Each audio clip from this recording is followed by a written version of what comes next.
Something long overdue on my channel is discussing how I star rate books and why. And I just want to start out that everyone gives star ratings out differently for different reasons, and that's totally fine. In my specific case, when I'm thinking about how to rate a book in a public-facing website, I try to think about both my personal enjoyment as well as like an overall general audience's enjoyment, which means something I loved and had a great time with might really more objectively be a 2-star read, or something that I absolutely hated might end up being a 4-star read. And it's kind of a weird thing to keep in mind because you do want to provide your own personal opinion and personal flair into a review, since reviews are subjective. But there are also just these objective markers of things that anyone with any background information into the writing process knows that you want to acknowledge and incorporate into a review as well. At least I do. So let's start by talking about 3-star reviews. For me, by default, a book starts in a 3-star category and you end up going up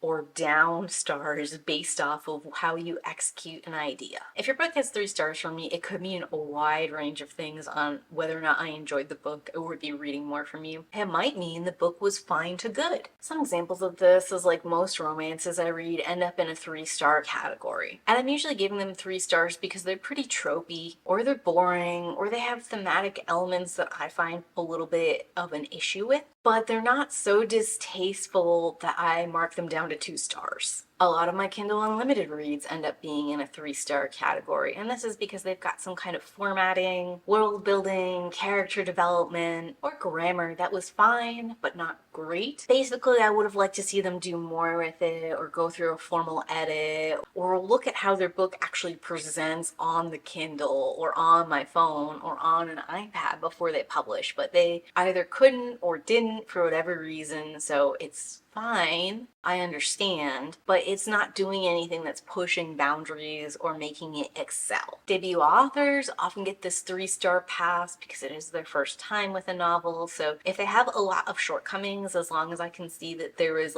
ambition and drive and a very strong attempt made, I want to put them in that fine category. Sometimes I'm even thinking I'm excited to see what they do when they develop more as an author, but this one book just wasn't it yet. And also there's the soggy middle issue in long series, and you'll find a lot of those middle books end up in this 3-star category. Okay, I accept that this is just something that's going on in between the front and the back, but it's also not good. Probably not something I'd read if I wasn't committed to the intro of this series and seeing it out to the end. Books might also get a 3-star review if I don't like them. Of course, it means that I didn't like them, but they had some kind of standout quality that kind of made me feel like it was unfair to put them in a 2-star level. Excellent writing, awesome characters, a very unique something or other might boost what was otherwise 2 stars into a 3-star category. As an example, some of my worst reads of 2023 are actually sitting with a 3-star rating. The author wrote a good, solid book. I just didn't like it. And I could see why general audiences really enjoyed it. I can see what they were executing really well on.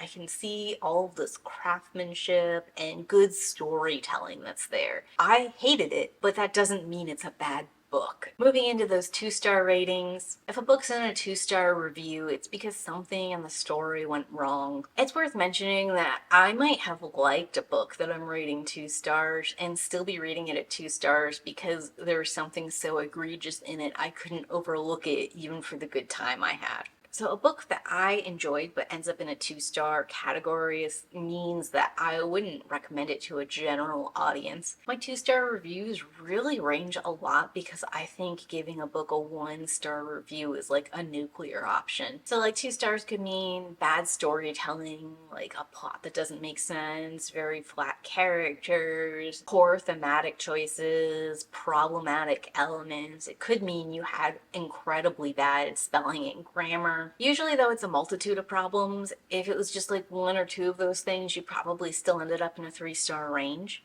But some things that I have a lower tolerance for than probably other readers and might have put you in a 2-star range unfairly. would include a lot of exposition in your story, repetition in the story, different characters telling you the same information over and over again, full descriptions of a person's outfits or looks when it doesn't come into play at all in the story or really matter, using another character's trauma as a plot point or character development for your main character, specific tropes like the love triangle or the chosen one, a third act breakup, or a problem that could have been solved if the characters all just sat down and had conversation, any form of grooming portrayed in a romantic way or in a neutral way. Really, any heavy topic or serious offense portrayed in a neutral or positive light is gonna get you into a 2-star range. And then my 1-star reviews, as I said before, are like a nuclear option. It means that there's something grossly offensive or inappropriate in the book. Or possibly it means that the book was illegible due to how many typos, spelling errors, and grammar mistakes were available on page. If the author is widely published with a lot of reviews and ratings, I'm more likely to 1-star the book than I am if they're independent author or have very few ratings and reviews. And here's the whole thing, if you're a widely published author with a lot of reception, you have a whole team helping you edit and produce and massage this book, and somebody somewhere on the team should have caught this. Where if you're like an independent author, you might not even have an editor helping you out with the basic spelling and grammar issues. The classics like Lord of the Rings or Dune end up getting a 1-star for me